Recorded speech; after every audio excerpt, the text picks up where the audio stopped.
Jesus said to her in verse 16, he says, Mary, when her eyes were filled with darkness, she saw Jesus. Jesus only had to say one word, y'all. Sometimes we think we have to do a lot of talking. You know what I'm saying?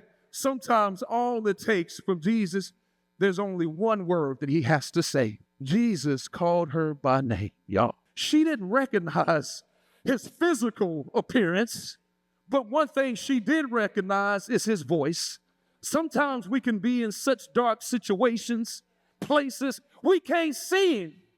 But praise God, we can hear his voice, y'all. And something happens when the King of Kings, the God, the King of Glory, the God who created everything, is the heaven and the earth, the Alpha and the Omega, the great I am, the Prince of Peace.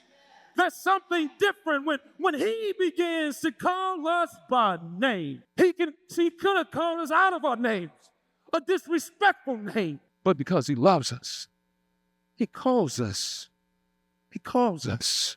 He calls you by name. Yeah, it says, John chapter 10, verse 3 and 4, it says what? He says, he calls his own sheep by name. He goes before them, and the sheep follow him, for they know his voice. What happens? He calls, the good shepherd calls his sheep by name. Then what happens? They hear his voice, and then they go their other way. No, they hear his voice. What happens? Oh, don't miss that part.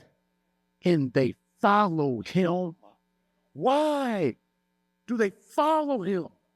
Because they belong to him. Believers, we belong to him. So the question becomes for us today, whose voice are you listening to?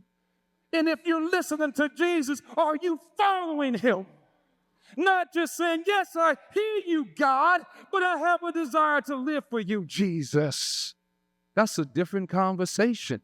If you hear his voice, if he belongs to you, oh, we have to follow him.